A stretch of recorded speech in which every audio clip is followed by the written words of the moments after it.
York, this is Democracy Now! Racism is not a goal. It's a path. It's just a route to power and money. That's what it is. That's what it's for, whether it's via war or segregation or what have you. The thing itself is just a manipulation and a tool. Today, we remember the trailblazing novelist, teacher, editor Toni Morrison, who's died at the age of 88. She was the first African-American woman to receive the Nobel Prize in Literature. She also won a Pulitzer Prize. We'll speak to Angela Davis, whose autobiography Toni Morrison edited. We'll also speak to the legendary writers Sonia Sanchez and Nikki Giovanni about Toni Morrison's life and legacy. And hear Toni Morrison in her own words. And as much as I admired, still admire, Invisible Man, that title says it all. Because the question for me is, invisible to whom? Exactly. Not me. All that and more coming up.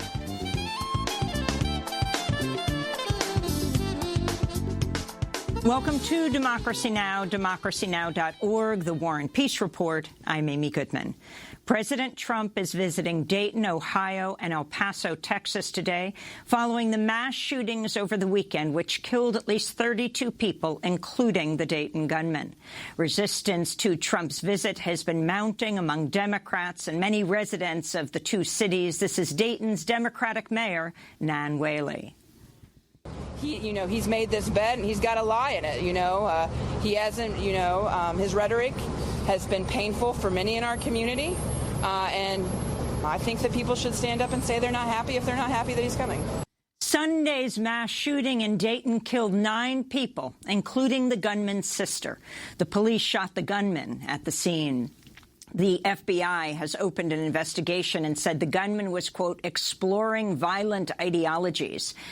After facing protests from his constituents who disrupted his speech with chants of do something on Sunday, Ohio's Republican Governor Mike DeWine backed changes to gun control laws, including expanding background checks and allowing courts to prevent certain people from getting or keeping their guns.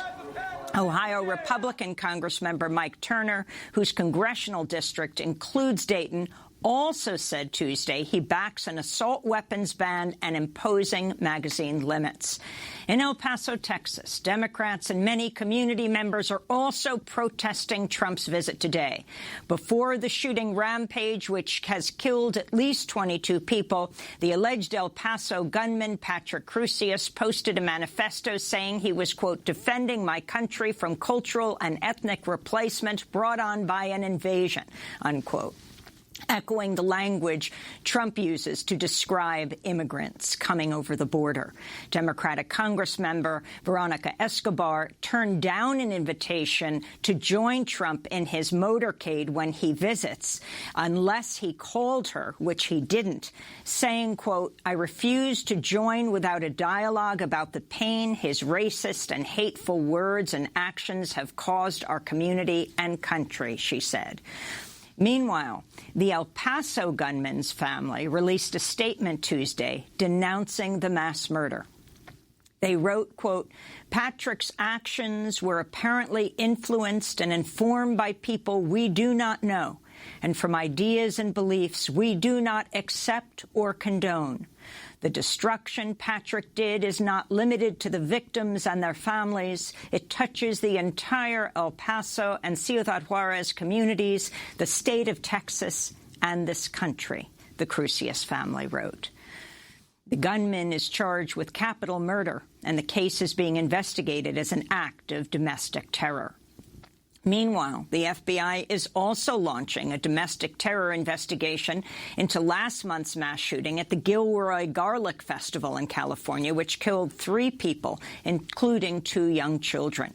Just before the shooting, the gunman promoted an anti-immigrant racist manifesto online. Investigators say the gunman had a hit list of targets, including religious institutions, federal buildings, courthouses, and political organizations from both major political parties. At least 48 Democratic lawmakers, including El Paso Congresswoman Veronica Escobar, are urging House Speaker Nancy Pelosi and Senate Majority Leader Mitch McConnell to call Congress back from recess to pass pending legislation addressing the threat of white supremacy. In a letter, they write, "We must come together across party lines as swiftly as possible to condemn any political leader, movement, or media figure who echoes the beliefs these terrorists have repeatedly expressed, including that immigrants are invading the United States or set on replacing any of our citizens. This ideology is utterly contrary to America's founding creed that all men and women are created equal," they wrote. Meanwhile, Kentucky residents have been gathering outside Senate Majority Leader Mitch McConnell's Louisville home and office protesting his refusal to allow senators to vote on gun control legislation. Protests also took place outside the White House Tuesday as activists and civil rights groups gathered to call for action against white supremacy and gun violence. Leaders from the NAACP, Planned Parenthood, Voto Latino, Brady, the Lawyers Committee for Civil Rights, and many other groups called out legislative inaction and President Trump's hateful rhetoric. This is Vinita Gupta, head of the Leadership Conference on Civil and Human Rights, former head of the Department of Justice's Civil Rights Division. Words of hate beget acts of hate, and policies of violence beget acts of violence. The massacre in El Paso targeting the Latino community did not happen in isolation. Follow the evidence. Racist rhetoric, Charlottesville, the citizenship question on the census, family separation, the detainment of American citizens, the attacks on women of color members of Congress, talking about immigrants as subhuman. We can't ignore the impact of the president's racist rhetoric and policies. The white supremacists don't. They name Trump in their attacks and cite them in their hate manifestos. Meanwhile, Walmart workers are expected to walk out today to protest the company's sale of guns and ammunition following the massacre at the El Paso Walmart and a shooting at a Mississippi Walmart last week that killed 2 employees. Both stores sell guns. In a Change.org petition by the Walmart Walkout campaign, organizers address CEO Doug McMillon and write, quote, "We value Walmart and our fellow associates, but we are no longer willing to contribute our labor to a company that profits from the sale of deadly weapons. We urge our leadership to cease the sale of all firearms and ammunition, ban the public open and concealed carry of weapons on company property and in all stores, and cease donations to NRA-backed politicians," they said. Nobel laureate and celebrated best-selling author Toni Morrison has died. She died Monday at the age of 88 from complications of pneumonia. Much of her writing focused on the female black experience in America. Her writing style honored the rhythms of black oral tradition. As an editor, she's widely credited with helping widen the literary stage for African Americans and feminists. Toni Morrison wrote 11 novels and was the first African American woman to win the Nobel Prize in Literature in 1993. Her widely acclaimed novel, Beloved, about a slave who escaped a Kentucky plantation, won the Pulitzer Prize in 1988 and was later turned into a feature film with Oprah Winfrey. In 2012, President Obama awarded Toni Morrison the Presidential Medal of Freedom.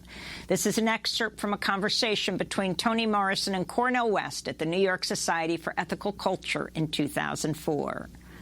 This melancholy that I feel now is about a country like this with the best shot in the world. The best shot in the world.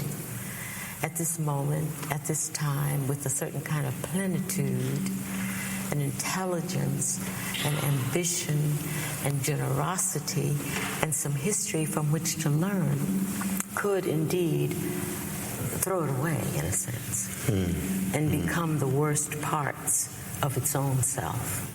After headlines, we'll spend the hour taking a closer look at Toni Morrison's legacy. We'll continue to hear her in her own words and speak to her friends and colleagues, Dr. Angela Davis and the great writers Nikki Giovanni and Sonia Sanchez.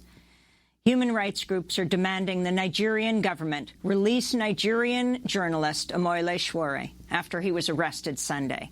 Authorities are claiming Showore's call for nationwide protests under the banner Revolution Now is an attempt to take over the government. Sowore is a human rights activist and the publisher of the online news site Sahara Reporters. He ran against President Muhammadu Buhari earlier this year in an election he said lacked a level playing field. His party, Africa Action Congress, declared August 5th the start of the Days of Rage, inspired by the recent popular uprising in Sudan that toppled authoritarian ruler Omar al-Bashir. The protests went ahead this week despite Sowore Omoyele's arrest. Just 2 days before he was arrested, Sowore tweeted, "All that is needed for a revolution is for the oppressed to choose a date that they desire for liberty, not subjected to the approval of the oppressor." Revolution Now, Days of Rage, August 5th. To see Sowore Omoyele in our documentary, Drilling and Killing, Nigeria and Chevron and Nigeria's Oil Dictatorship, that was produced by Jeremy Scahill and me, you can go to democracynow.org. The U.S. is warning Turkey against any incursions into northeastern Syria that would attack Kurdish forces. The Turkish President Recep Tayyip Erdogan is warning a military operation in the Kurdish-controlled region is imminent. The U.S.-backed Kurdish force is considered a terrorist group by Turkey. U.S. and Turkish military officials are holding talks this week over the issue. This comes as a fragile, short-lived ceasefire in Idlib was abandoned earlier this week, with Syrian forces resuming airstrikes in the rebel stronghold.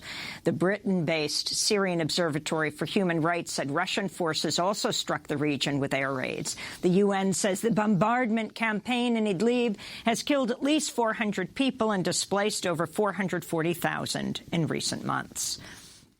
17 countries, representing around 1/4 of the world's population, are at risk of running out of water. This according to new data published Tuesday by the World Resources Institute. The countries, which include India, Iran, and Qatar, are facing extremely high water stress, meaning they're using up almost all of their water reserves. Several U.S. cities and states, such as Los Angeles and New Mexico, are also considered to be under extremely high water stress. The number of afflicted regions will continue to climb due to global heating. The World Resources Institute says water stress is the biggest crisis no one is talking about. Its consequences are in plain sight in the form of food insecurity, conflict and migration, and financial instability. In New York City, Tiffany Caban conceded Tuesday to Melinda Katz in the race to become the Democratic nominee for the Queens District Attorney. Caban appeared to narrowly win the race election night, but a paper count saw her lose her lead by a razor-thin margin. In the final tally, she lost to Queens Borough President Melinda Katz by just 55 votes after a judge refused to reinstate the discarded ballots Caban's campaign was fighting for. Caban, a public defender and Democratic socialist, ran on a progressive platform of ending cash bail, decriminalizing sex work, and going after bad landlords, police officers, and immigration authorities. She vowed to keep fighting to reform the criminal justice system, tweeting, quote, "We showed that you can run on a boldly decarceral platform. You don't have to compromise your values or give in to fear-mongering. You don't have to play by the old rules," she said. Palestinian rights advocates celebrated Tuesday after the New York State Supreme Court ruled in favor of 5 Fordham University students who sought to start a Students for Justice in Palestine, or SJP, club, but were blocked by Fordham.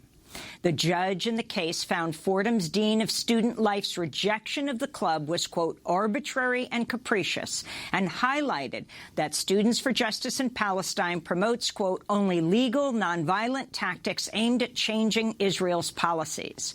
Safira Lurie, who graduated from Fordham in 2017, the same year the suit was filed, said, quote, rather than allow Fordham's administration to impose its backwards and imperialist politics on us, we were victorious in the fight for students' rights to organize for justice for Palestine. This victory shows that when we fight back, we can win. Free Palestine, she said. Dartmouth College reached a $14 million settlement with 9 women in a sexual abuse lawsuit that accused the school of rape, sexual assault, harassment, and discrimination perpetrated by 3 male professors. The plaintiffs said the professors created a 21st century animal house as they coerced women into drinking and groped, leered at, and in some cases raped them. The lawsuit called out the predatory boys' club that enabled the toxic environment and sexual crimes. Dartmouth reportedly ignored reports of the professors' conduct for 16 years and allowed the men to either retire or voluntarily resign rather than face legal or disciplinary action. Dartmouth did not admit liability, but said it was working with the women to improve conditions on campus. In reproductive rights news, a federal judge has temporarily blocked Arkansas's 18-week abortion ban hours before it was to go into effect, saying it would cause irreparable harm to those seeking abortions. The judge also blocked a new requirement that abortion providers be certified in obstetrics and gynecology, and bans providers from performing the procedure if the decision to terminate a pregnancy was based on a fetal diagnosis of Down syndrome. And sex trafficking survivor Cyntoia Brown has been released from prison after serving 15 years behind bars for killing a man who sexually assaulted her in what she said was an act of self-defense. The shooting happened when Cyntoia Brown was just 16, but she was tried as an adult.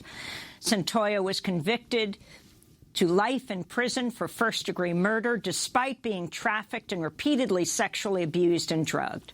Brown was granted full clemency by Republican Tennessee Governor Bill Haslam in January after widespread outrage and a high-profile campaign calling for her release.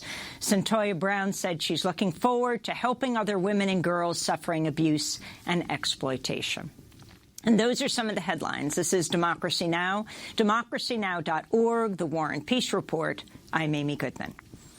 Toni Morrison, one of the nation's most influential writers, has died at the age of 88. She died Monday in the Bronx from complications of pneumonia. In 1993, Toni Morrison became the first African-American woman to receive the Nobel Prize for Literature. She also won a Pulitzer Prize in 1988 for her classic work, Beloved. Toni Morrison was born in Lorain, Ohio, in 1931. She did not publish her first novel, The Bluest Eye, until she was 39 years old. She wrote it while taking care of her 2 young sons as a single mother and juggling a day job as a book editor at Random House. As an editor, she's widely credited with helping widen the literary stage for African Americans and feminists. Much of Morrison's writing focused on the female Black experience in America. Her writing style honored the rhythms of Black oral tradition. Her work was deeply concerned with race and history, especially the sin of transatlantic slavery and the potentially restorative power of community. In 2012, President Obama awarded Toni Morrison the Presidential Medal of Freedom. On Tuesday, President Obama said, quote, Toni Morrison was a national treasure. Her writing was not just beautiful, but meaningful, a challenge to our conscience and a call to greater empathy. Her friend Oprah Winfrey said Tuesday, quote, she was our conscience, our seer, our truth teller. She was a magician with language who understood the power of words.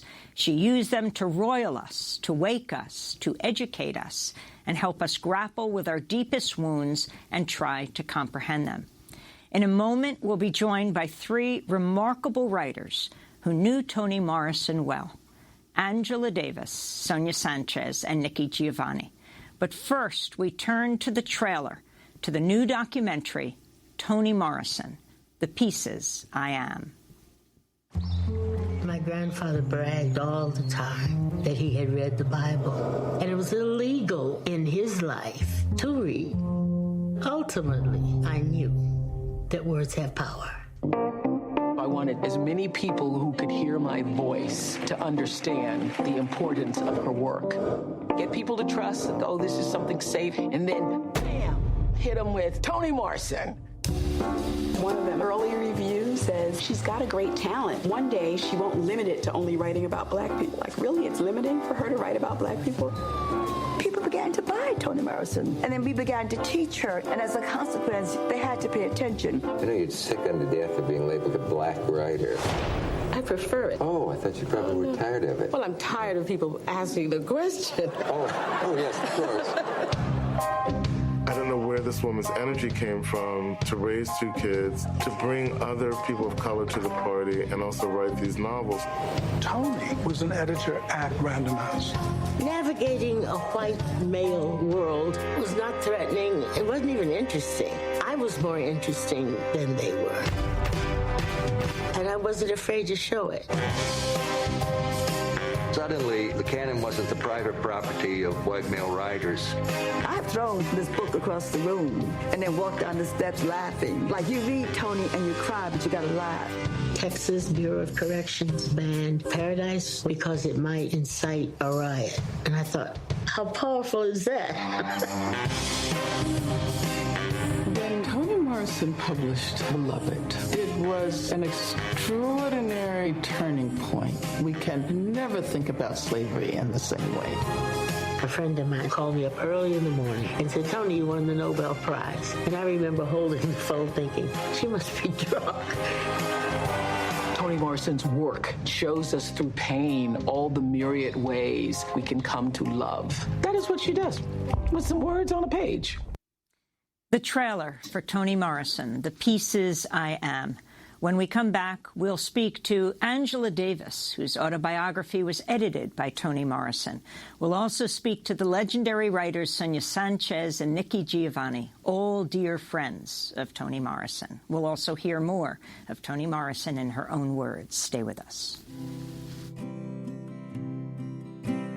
Mama, dear mama, look in yonder tree.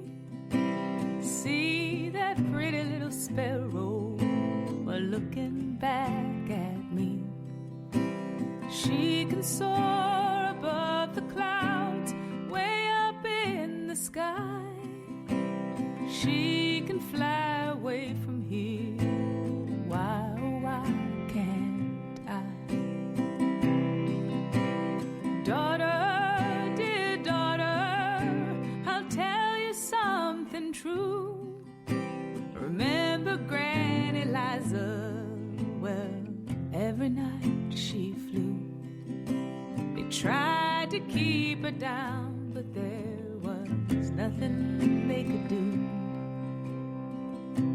She could fly, she could fly. We Can Fly by Rhiannon Giddens. This is Democracy Now!, democracynow.org, The War and Peace Report. I'm Amy Goodman.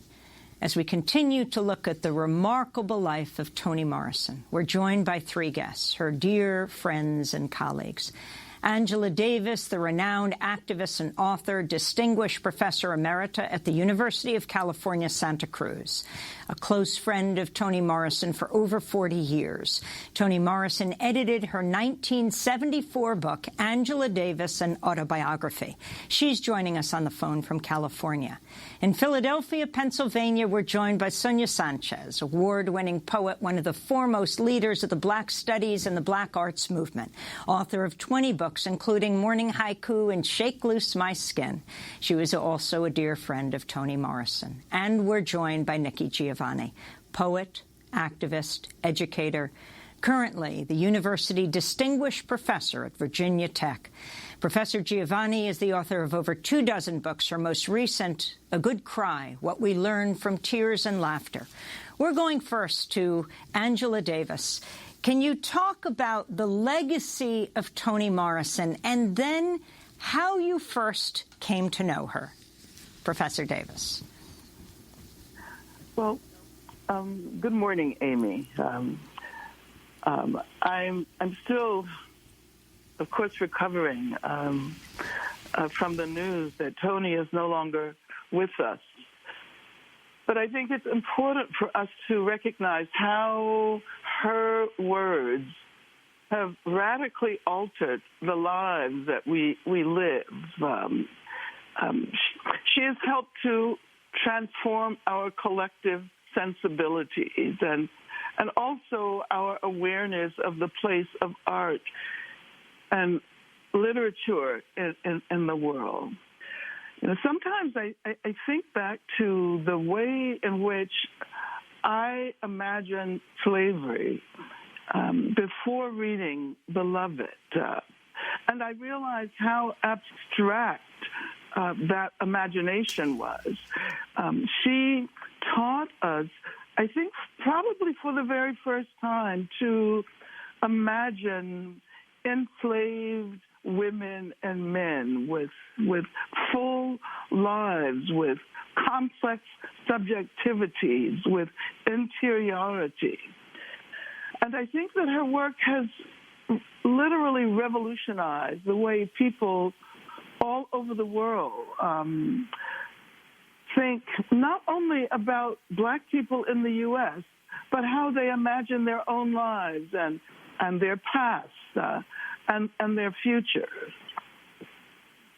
I met Toni Morrison for the first time not long after the conclusion of my trial. She was an editor at Random House Publishing Company, and she approached me with the idea of my writing an autobiography. And, of course, at that particular moment, I wasn't interested in writing an autobiography. Besides, I was 28 years old, and I thought, who writes an autobiography in their 20s? This is a project that should wait several decades. And I also imagine the autobiography as genre as something that was produced by people who had standing in the world, who felt that they had lived their lives in a way that would provide models for people in the world. And I told her this, but she was very insistent. And when I explained what kind of work I might produce that might not fit into the genre of what I thought would be an individualistic autobiography, she persuaded me that I could write a political autobiography.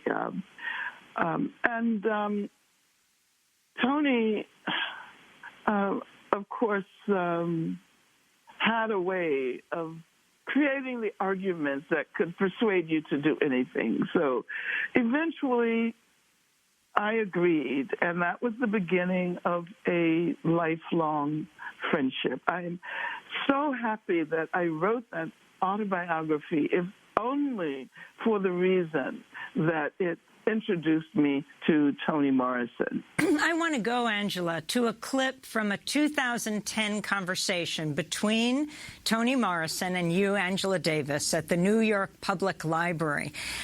She sort of laboriously came up onto the stage and immediately joked about how she had just had hip replacement. The rest of her body had to catch up with her magic hip.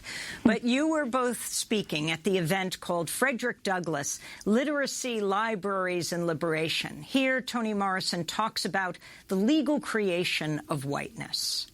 The interesting thing is that they established these laws. And the laws were very, very interesting. They said things like, no Black shall be allowed to carry a weapon, ever, for any circumstances. Okay.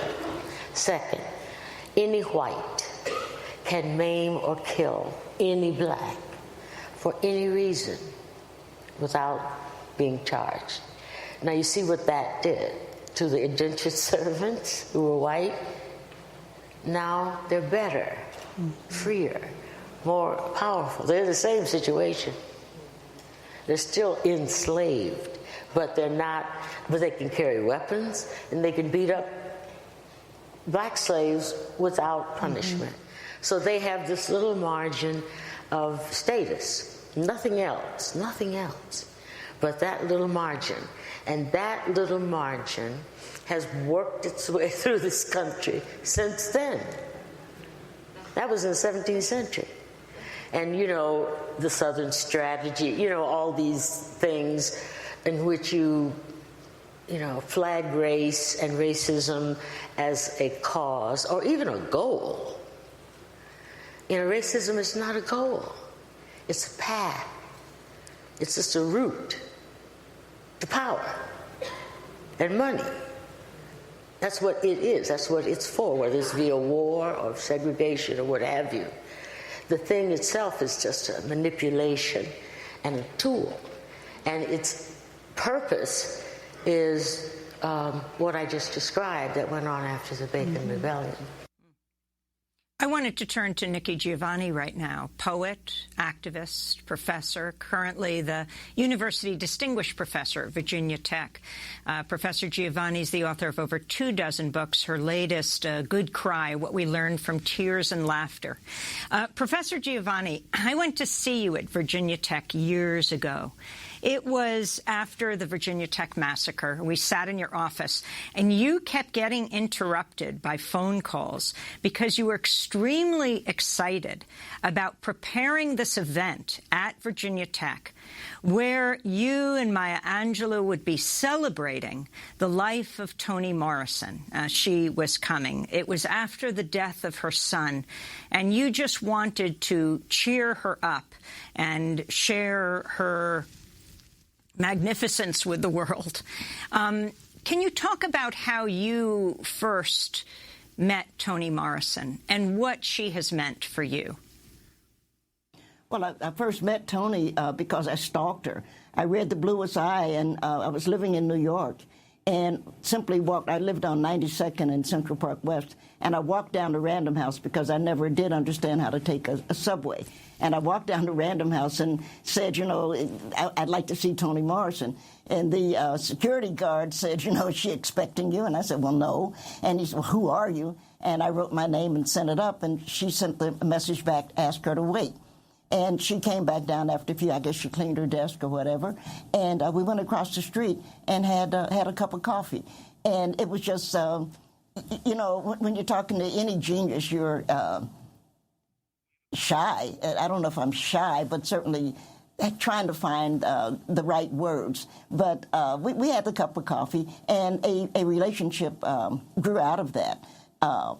Maya, when Slade died, I went down to see Maya, and I say down because Maya was at Wake Forest. And I said, you know, what should we do? And it wasn't cheer her up, because you lose a child, you can't be cheered up. But it was to comfort. And the sisterhood had to come in. And good morning, Angela, and good morning, Sonia, because both of them, we called Angela right away because I knew that they were close. And, of course, Sonia came. We had sheer good fortune because Toni had said it's sheer good fortune to miss someone before they're gone. And I'd just like to say, you know, we're talking about it today that we've lost Toni. But Toni Morrison is Shakespeare. Toni Morrison is a storyteller like Jesus. We will never lose Toni Morrison. She will always be here, and she'll be here in somebody else's mind, and she'll look like something. You know, we'll look like we're fighting about how does Shakespeare look or something. But Toni Morrison will always be with us because she has created a body of work of genius, and it'll always be there. 200 years from now, we'll be reading Toni. Professor Giovanni, you mentioned The Bluest Eye. I want to go to another clip of that 2010 conversation between Toni and Angela Davis at the New York Public Library. When I wrote the first book I wrote, The Bluest Eye, I really wanted to know why that girl felt so bad. A real life girl, who said she wanted blue eyes. We were talking about whether God existed. I, of course, was persuaded that he did. And she was persuaded that he did not, and her proof was that she had prayed for blue eyes for 2 years. 2 years. And she didn't get him. So obviously he wasn't up there. But when I looked at her and thought about how awful she would look if she got them. And then I thought the second thing was how beautiful she was at that moment, you know. She was just incredible, but I didn't even know whether she was beautiful or not until I thought about what she might think. Then the third thing, of course, is why does she want that? You know, what makes her think that's an improvement? And that kind of self-loathing, which is real, you know, when you don't have any support, made me, you know, think of that as a real subject for a book. Not some victim, but really how it works. Nikki Giovanni, as Toni Morrison talks about writing The Bluest Eye, about a young black girl in rural Ohio in the 1940s who was raped by her father, driven to madness. If you can talk about the significance of this book and why you walked to meet her. It was a 2000 pick for the Oprah Winfrey's book club, and people might say, oh, why are you raising that now? Well, actually, Oprah Winfrey said she wouldn't have even have made a book club if it weren't for Toni Morrison. Nikki Giovanni. And I think she's right. You know, Pecola didn't like herself. And I think that's what Toni was dealing with, that Pecola, the bluest eye was just a metaphor. Pecola wanted to be something that somebody could be seen, that she could look at herself. And I tell you, the kid that I like so much right now is Renee Watson, who is a big woman. And she's begun writing about what it is to be a big woman, that she can look at herself, because you look at yourself and you say, oh, I'm too fat. I'm somebody who always needs to gain weight because I've had a situation with cancer. I'm not fighting cancer. I'm trying to live with it. But I need to gain weight. I need to make sure that my weight I don't want to lose weight. And we live in a world that I turn on my television and it's like, wow, you can lose weight. I don't want to lose weight. I want to gain weight. But there are people who are who are big, and nobody's writing about them except Renee is writing about them. I think she's a brilliant young woman. I think the next Nobelist should be Edwidge Dadekin, who is just an incredibly wonderful, wonderful writer. So when we start to look at what made Pecola, if Pecola had been able to read Renee or had been able to read Edwidge, or had been able, for that matter, to read, and I love him so much, Kwame Alexander, if she had been able to find somebody that said, but you are a pretty girl. It's all right. And you say, well, rape is a horrible thing. I think rape is pretty bad. I've never been raped, so I'm happy about that. But I think that it's not something that the person who was raped did. It's something that was done to you. And so things that are done to you, you have to find a way to push that. You have to find a way to push that back. It's not your fault. And I think that Toni was taking the steps to say, it's not your fault. I mean, Ohio, look at Ohio right now, and that'd be a whole discussion that we're not going to have. But look at Dayton. And look, you look at what's happening look at what happened in America. And so we got to do better. So we need a little more. We need a little more Toni Morrisons. And I do actually want to talk about that with you before the end of the show, because here you are at Virginia Tech, 32 people killed in the massacre there. You taught the actual shooter, and that's another discussion, but I do want to get back to it. However, I want to go to Sonia Sanchez right now, the award-winning poet, one of the foremost leaders of the Black Studies and Black Arts movement, author of 20 books, including Morning Haiku and Shake Loose My Skin. Sonia, you've said what Toni has done with her literature is that she's made us look up and see ourselves. Explain when you first discovered her, how you teach her to your students, what she has meant in your own writing. Good morning, Sister Angela and Sister Nikki and Sister Amy. It is good being on this program. I just had surgery on my mouth yesterday, so I'm hoping that you can understand what I'm saying. But my dear sister, we were at the beginning of the Black Studies movement here in America, and I was blessed to initiate the first course on the black woman in America, and that was at the University of Pitt in 1969. And of course, when I moved back to the East and came back home, I then had to begin to look for books and other books that I had to include in that discussion of black women. And I, of course, read The Bluest Eye. Let me tell you, my dear sister, when I read The Bluest Eye, I sat down on the floor. You know, I read in all kinds of positions, sometimes in bed, stretched out, sometimes on a couch, you know, sitting rigid, sometimes walking back and forth as I read. I did not put that book down. I literally started it from the beginning, and later on that night up in my study, where I had ended with a cup of hot tea, that I began to finish that book.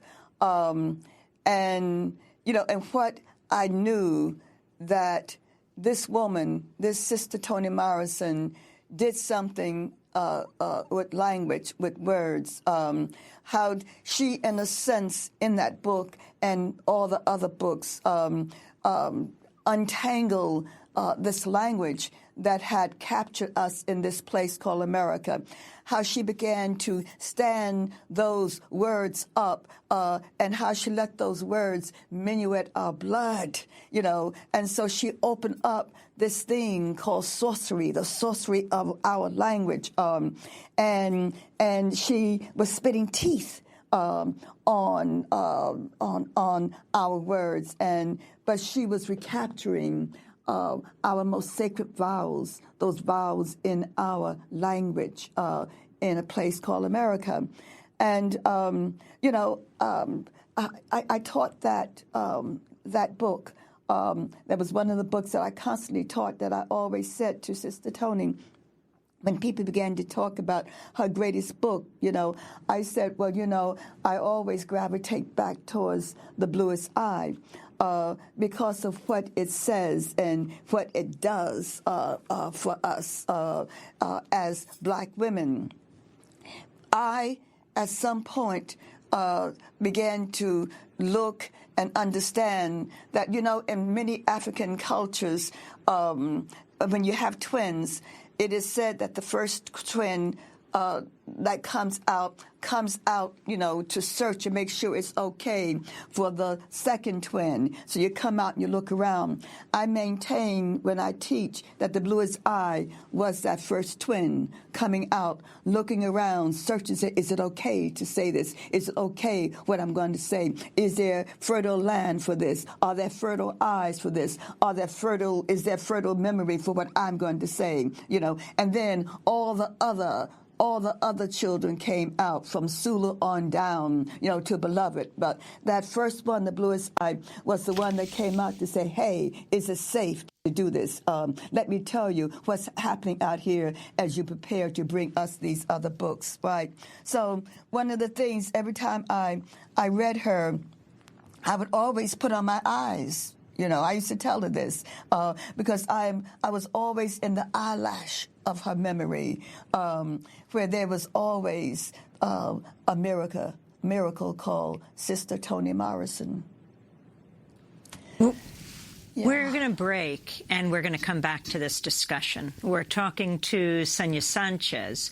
We're talking to Nikki Giovanni, and we're talking to Angela Davis about the late, great Toni Morrison. She died at Montefiore Hospital in the Bronx with complications of pneumonia on Monday night. This is Democracy Now! Back in a minute. Baby, you understand me now. If sometimes you see that I'm mad, don't you know no one alive can always be an angel? When everything goes wrong, you see some bad. But I'm just a soul whose intentions are good.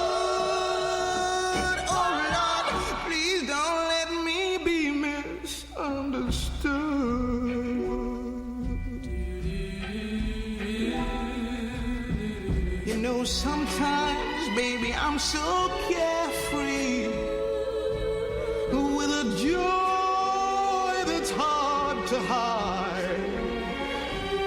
And then sometimes again it seems that all I have is worry. And then you're bound to see my other side. But I'm just a soul losing. Don't Let Me Be Misunderstood by Nina Simone. This is Democracy Now!, democracynow.org, The War and Peace Report. I'm Amy Goodman as we continue to look at the life and legacy of Toni Morrison. She was the first African-American woman to win the Nobel Prize for Literature. She also won a Pulitzer Prize. I want to turn to an interview that Toni Morrison gave to the Australian journalist Jana Wendt. It was 1998 for the program Toni Morrison Uncensored. You don't think you will ever change and write books that incorporate white lives into them substantially? I have done. In a substantial way? You can't understand how powerfully racist that question is, can you? Because you could never ask a white author, when are you going to write about black people?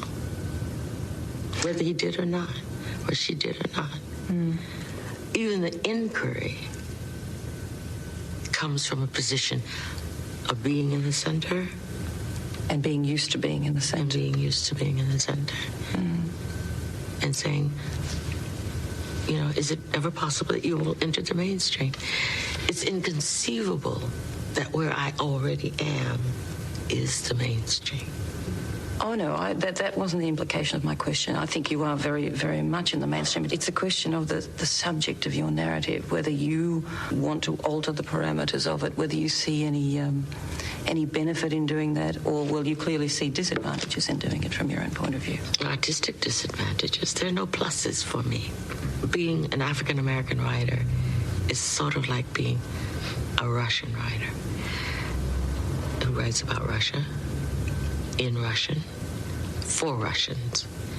And the fact that it gets translated and read by other people is a benefit. It's a plus. But he's not obliged to ever consider writing about French people or Americans or anybody. That's Toni Morrison being interviewed by the well-known Australian journalist Jana Wendt back in 1998. And I wanted to go back to Angela Davis, the renowned activist, author, professor, distinguished professor emeritus, University of California, Santa Cruz. Your thoughts as you listen to that conversation. Well, Toni Morrison completely altered our ways of thinking about race. And I think about that little volume that she wrote of literary criticism, Playing in the Dark, in which she wrote about the extent to which literature in the U.S. always depended on the present absence of black people. I think that her insistence on writing about the black experience, black life in America, but not in a way that demeaned or marginalized black people. You know, what was so remarkable about Toni was that she taught us that the real power of writing can transform our ways of thinking, of feeling. And if we imagine slaves previously as abstract figures, she taught us that what was so remarkable about the experience of black people during slavery was not so much the suffering. And of course, when we think about slavery, inevitably the assumption is it's all about the violence, it's all about the suffering. But what she taught us was that the most remarkable aspect of the Black experience in North America was the way in which Black people transformed the most horrendous forms of suffering into beauty, into joy.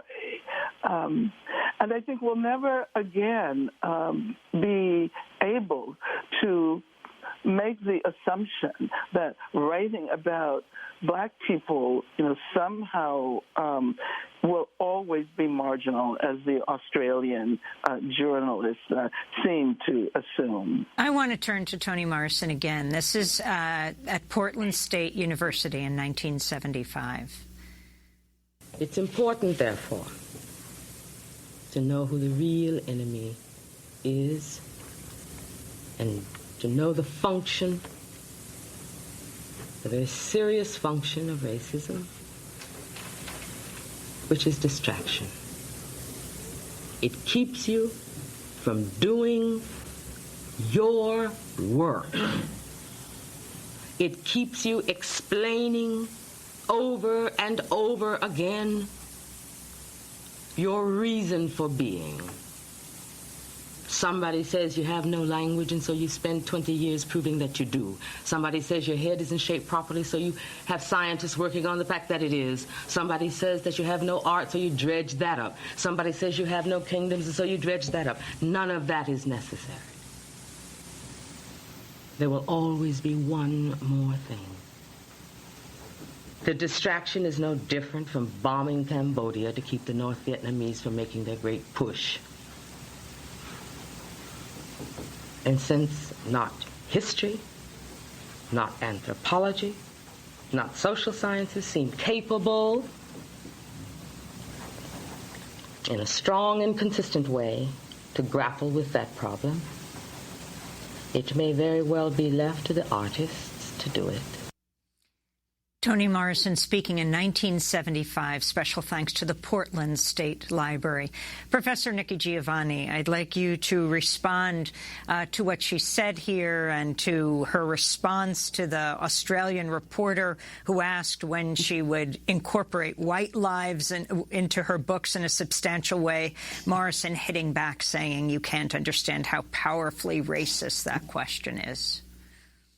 I'm not your girl for literary critics or criticism. Maybe it's just a bad day, but that's just not really what I do, and it's not what I did with Toni. And I've had a lot of famous friends. Toni's one of them. And the one thing that I think I offer as a friend was that to be with me was not to have to explain any of it, was not to have to talk about it. And we used to laugh because I think the only thing that, if you get a bunch of black women writers together, we never talk about who's a great writer or who's the best writer. We do always talk about who's the best cook. So that, and I know I'm one of the best cooks, and I used to fight with Maya about that. But you've asked a question that's a sincere question, but it's not a question that at 8, I'm 76, and I'm just not prepared to address it, and so I can't. I wanted to be here today because you asked me to be here for Toni. And I wanted to be here today to simply say that Toni will always be with us. That's reality. Toni will be with us. She was a storyteller. Her work, as far as I can see, for whatever literary criticism I can offer, goes directly back to the spirituals, which is what she was talking about. And I'm a big fan of the spirituals. But that's about all I can offer. I'm here to simply say I love Toni. We were friends. We laughed together. We cooked together. When I was in New York, we went out to, there were a couple of restaurants we both liked. We went out there. When she lost her son, I wanted to offer whatever comfort I could. She's the one in Beloved who said there's not even a bench. And I wanted to be a bench because a bench is a metaphor. A bench is not a piece of furniture. It's a metaphor. And I wanted to be a bench for Toni. I wanted to be a bench, and that's all. I'm here today. I'm just a bench. She lost her son, Slade, who she wrote children's books with. He died of pancreatic cancer. I wanted to turn to Toni Morrison's Nobel lecture from December 1993, when she became the first African-American woman to receive the Nobel Prize for Literature. Oppressive language does more than represent violence. It is violence. Does more than represent the limits of knowledge. It limits knowledge. Whether it is obscuring state language or the faux language of mindless media, whether it is the proud but calcified language of the academy or the commodity-driven language of science, whether it is the malign language of law without ethics or language designed for the estrangement of minorities, hiding its racist plunder in its literary cheek. It must be rejected, altered, and exposed. It is the language that drinks blood, laps vulnerabilities, tucks its fascist boots under crinolines of respectability and patriotism as it moves relentlessly toward the bottom line and the bottomed-out mind. Sexist language, racist language, theistic language, all are typical of the policing languages of mastery and do not permit new knowledge or encourage the mutual exchange of ideas. That is Toni Morrison giving her Nobel address when she was awarded the Nobel Prize for Literature. Became the first African-American woman to win that prize. She won the Pulitzer in 1988 for her book, Beloved. I wanted to turn to Senya Sanchez as a longtime teacher, professor, award-winning poet. What did these accolades mean for an African-American female writer at the time, given how often these literary accolades are so dominated by white men for so long? Senya. Right. Well, it was such a joy to see our dear sister Toni receive the Pulitzer here and most certainly receive the Nobel. I was up writing one night. I was behind as usual, and I was watching the Idiot Box. The television, and they flashed on that Toni Morrison had received the Nobel Prize. So I called her house, and there was no answer. And I called her house where she was living up in New York, and her son answered and said, she's home. And I called her back, and I said, Toni, she picked up the phone. I said, Toni, you won the Nobel. And she said, Sonia, are you serious? Are you drunk? Are you whatever? And I said, no, I'm neither of those things. And we must really talk about this and celebrate. And after we talked about it, she says, let's get down to the real business of what we're going to wear there. But my dear, dear sisters, one of the things I know at this point is that she said, we die. That may be the meaning of life, but we do language. That may be the measure of our lives. And this brilliant woman, this Toni Morrison woman gave us the language, gave us the words. Her literature assured us all that life would go on, that life does not end when we die, that the story is left unfinished with all the people coming behind us, those young writers who will come behind us and will continue this great tradition that Sister Toni Morrison set for us all. I want to thank you so much all for joining us. Senya Sanchez, Angela Davis, Nikki Giovanni. Visit DemocracyNow.org to watch the 2004 conversation with Toni Morrison and Cornel West, and so much more. That does it for our show. I'm Amy Goodman. Thanks for joining us.